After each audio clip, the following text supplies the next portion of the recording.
So let's see. The question was, how would I recommend that people practice this, right? Yeah, rituals that you think they could invite into their daily life Mm, that could, if I've got my morning routine, you yeah. could do some journaling, or what would be your authentic relating kind of daily routine that would maybe Yeah. start to fulfill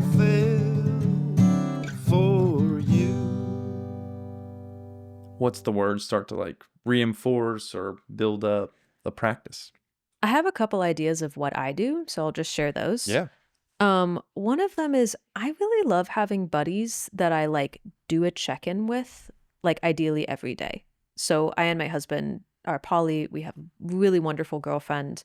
Every day or at least once a week, we have a group thread together, and each of us will do a little check-in. And we've kind of defined together what we like best. So ours is sensation we're feeling, a story we have, appreciation, and my husband added one that's like an impossible story that you have. So what's something impossible you can like get yourself to believe right now, just as a creativity exercise. So like the idea that like everybody, so my impossible one right now might be like everybody has a secret purpose. And it's like a very clear thing. It's like you should do this thing, like you should teach people finance, for Yeah. instance. Like that is your purpose in Yeah. life. And when you find it, it's going to be like transformative for ignite. you. Yeah. Yeah. But it's something really weird and so specific that very few people find it. Yeah. Like you got to hit that nail exactly on the Yeah. head. And if you do, boom. But you it's just like, happen to be in an office going through to meet somebody else, and you see a finance piece of paper, and you're like, what? it is my role I in just life. got a little aroused. Exactly. Yeah, exactly. Why am I aroused right now? my thing in Numbers. life is to create kinky videos about finance documents. Oh my like, God. Ding! Yeah. Yeah. So that's my impossible story like for today. So that's one thing. It's a just check-in, like, a daily check-in with people in your life. Yeah. Ideally something like maybe in the morning, even if you're messaging somebody else, but something to like get you a little bit into the norm of sharing with somebody. It's twofold. Number one, you're like, what am I feeling? Like you're checking in with yourself before you're sharing that check-in. So Yeah. it allows you it gives you this point where you define point where you're saying, I'm going to check in with myself. And then what you just shared was, I'm going to share that out. Yeah. And I do that with myself too. Like even before I get out of bed in the mornings, if I remember, I do like 3 appreciations and 1, what is my intention for today?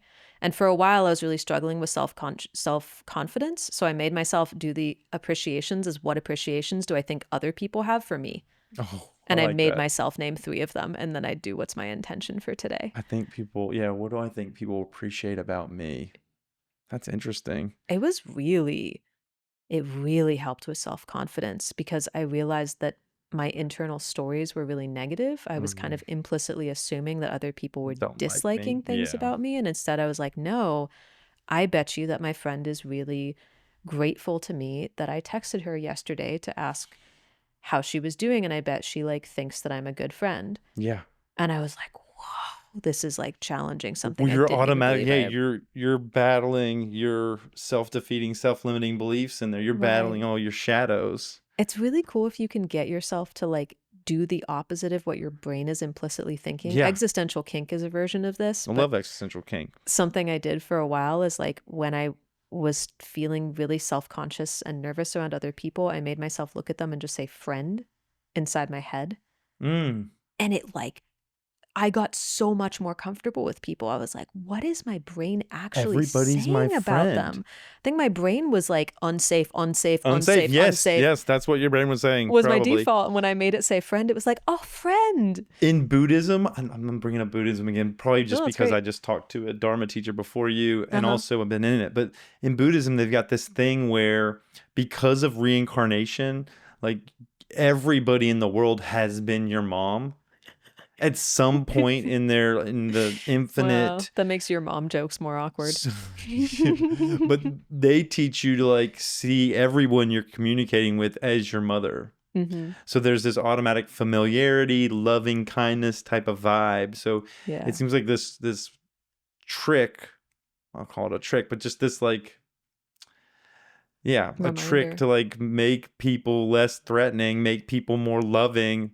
You're essentially, they say God created the world as in his image, but Mm-hmm. we are God. We create the world in our image. Mm-hmm. And once you realize, I mean, I'm saying absolutes, but once you realize that you create the world, then make it a friendly world. Yeah. Sure, shit might happen. Things might go bad and someone might do something that's wrong. They might wrong you, but don't let that be what you look for every day. Yeah. Create Which is, friends. And that's what you were doing. yeah. And it requires a conscious effort to do and a constant effort. Yeah. The other one I'll say, and we're kind of going through a whole bunch of cool ones here, but the other one I'll say is like, it's around the idea of withholds.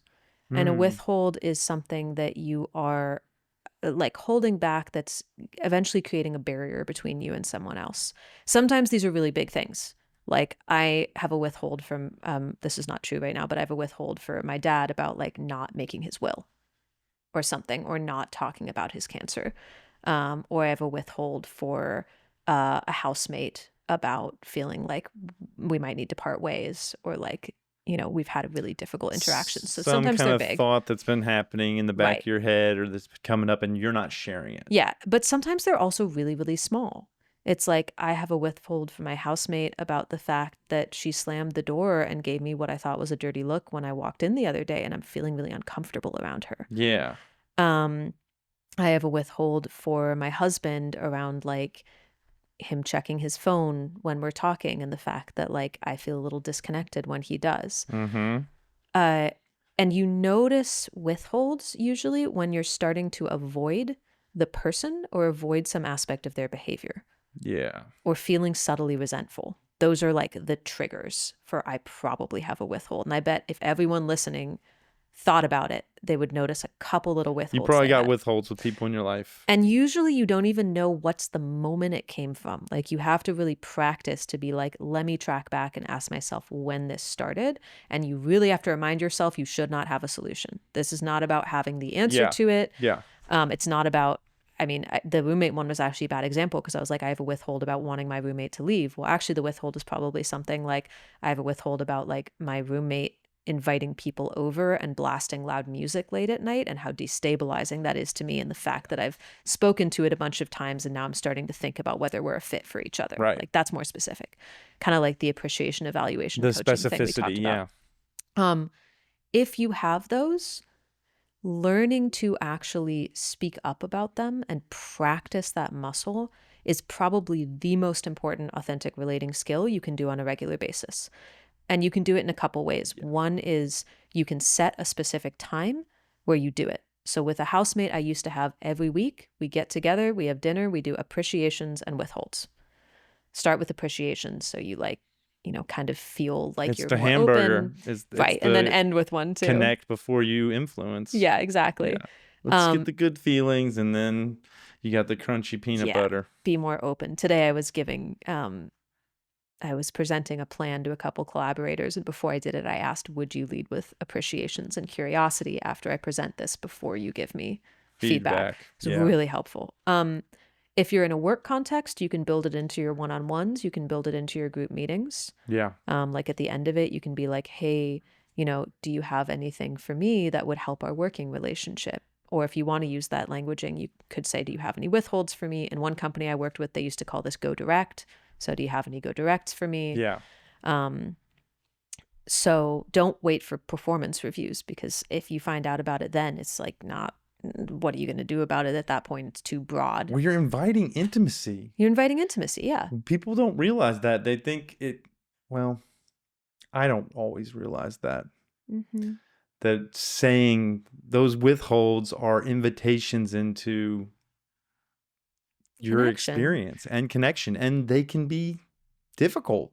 It's then Yeah. like what happens next is kind of Right. really important. So couple skill points in this. One, always ask for consent. Yeah. Ask, Hey, Is I this gotta share something that's a little might be a little bit spicy. difficult. Is this a good Is this a good time? time? So not just are you open to it? Did you have a flat tire this morning and you're feeling sick? And it's Some like, people need more preparation time than others. yeah. Some people want to hear it in the moment. Do you Some want to people hear it want in writing first and then let's talk about it? exactly. Which My I've, husband hates having things sprung on him. He wants to like I'm like, "Cool, would you have time to sit down tonight? I think it's going to take about like 20 minutes." yeah, Give him a time frame. Actually get consent. Just don't get like kind of passing yes no consent. yes, That is shitty consent yeah, to me. Give options. So that's one thing. Another thing is ideally share what happened, share the impact on you, and then let the other person respond. Like before you give a here's what I'd like, ideally be like, hey, when you slammed the door the other day and gave me a dirty look, what I presumed was a dirty look, like I felt really uncomfortable. And I'm curious, like, are you mad at me for something? yeah, For instance, I'm following up with a question. I'm curious how that moment felt to you. What's your experience of this? So, yeah, like, get shared reality on reality first. And then you can brainstorm with the other person. You could be like, okay, like, how do we navigate this in future? What's an experiment we could try? So instead of saying, how do we solve this? Be like, what's something we can try? Like, what's something we can fail at yeah, and see how it works ongoingly. So that is just amazing. It's so transformative to relationships. It's yeah, like we have a glass between us and it just gets smudged and smeared over time. And this is like Windex for your relationships. yeah. That's a perfect one. That's a really good one. All three of them are really good. And I remembered 1 and 3, so I'm going to invite you to remind me of the second one. The first one you shared was check in with Mm-hmm. somebody. And the check-in can be preferably every day and have maybe a Mm-hmm. couple people that you do this with regularly. And that can be like, what's up with you emotionally? You know, what's something you're excited about? What Mm-hmm. I noticed through a lot of these was affirmations, gratitude practices. You know, Yeah. we have a negativity bias. When I Mm-hmm. say we, the human experience is negativity bias is there. So we really don't need to talk about the worst things that happen to us but balancing that out with gratitude and appreciation, I think is really important. And I've Yeah. noticed that throughout It can be like, um, what are you struggling with? And also, what's something you're what's going well. appreciating? Yeah. Yeah.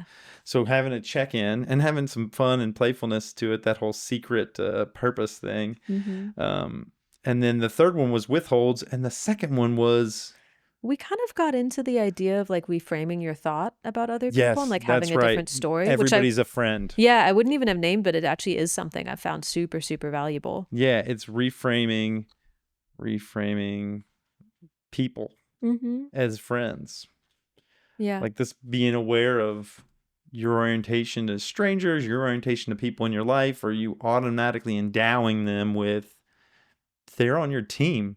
I can Yeah. even think like, man, they've got a Phil Fails t-shirt. I can just walk up and see, oh man, they've got my t-shirt on. Like Yeah. we're on the same team. My husband, because I am prone to like getting angry quite quickly and getting quite defensive. You So are? he and I, oh God, yes. If I'm triggered, like I go straight to defensiveness and judgment. Oh And wow. it's something that I've really struggled with. Yeah. And my husband, when he notices it, has started just saying, same team, Ness.